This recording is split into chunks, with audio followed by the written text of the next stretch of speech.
Para pamirsa ingkang kinasih, kawula Arlina Sarah saking GKJ Pamulang, Klasis Jakarta bagian Barat. Kepareng badhe maosaken renungan Sabda Winedar dinten Ahad 13 November 2019, Minggu Advent setunggal. Kaserat dening Bapa Pandhita Octavianus Heri Prasetyo Nugroho ingkang kapendhet saking Yesaya 2 ayat 1 dumugi gangsal, Jabur 121, Rom 13 ayat 11 dumugi 11, Matius 21 ayat 36 dumugi 21. Pamaosing kitab suci saking Yesaya 2 ayat 1b kanthi jejer nindakaken perangan kita.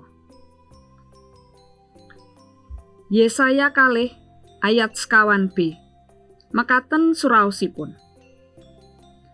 Bangsa kang siji ora bakal ngangkat pedange maneh nglawan bangsa sijine. Tuwin ora bakal ngladi perang meneh. Para pamirsa ingkang kinasih, kita sami rumaos prihatos menawi mireng kabar perang ing antawisipun satunggaling bangsa kaliyan bangsa sanesipun. Miris, mbok menawi tuwuh pitakenan ing manah kita sami. Kenging punapa ngantos sami perang? Punapa estunipun ingkang dipun padosi? Punapa mboten saged sami dedamen supados lerem sedayanipun? Kados pundi tentrem rahayu saged kababar menawi sedaya sami kepengin ngrampungaken perkawis kanthi perang. Sedaya pitakenan wau gemuleng ing manah kita sami nalika ngraosaken kawontenaning umat manungsa. Puji Gusti, nalika kita sami maos bab pamecanipun Nabi Yesaya, manah kita saged ngraosaken anyes, lerem lan tentrem.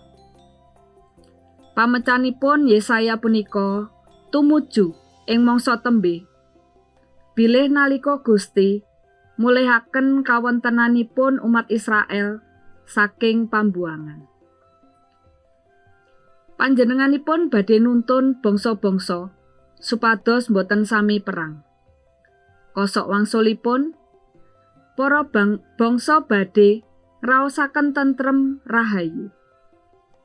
Ananging tasih tuwuh pitakenan. Kenging punapa samangke tasih kathah peperangan? Punika tasih dados misteri kangge kita sami.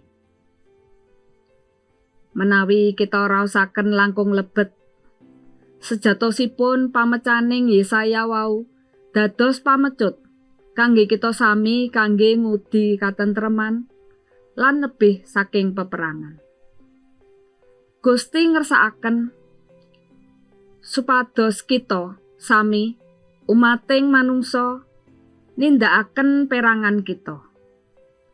Gusti ngersakaken supados kita sami boten namung mendel kemawon ananging sami gumregah ngudi tentrem rahayu. Sumangga kita sami ndongaaken supados jagat punika kaparingan tentrem rahayu. Sumangga kita wiwiti kanthi mbangun sesambetan ingkang raket kaliyan tetanggi kita ingkang beda talering bangsa, beda kapitadosan, saha beda status sosial.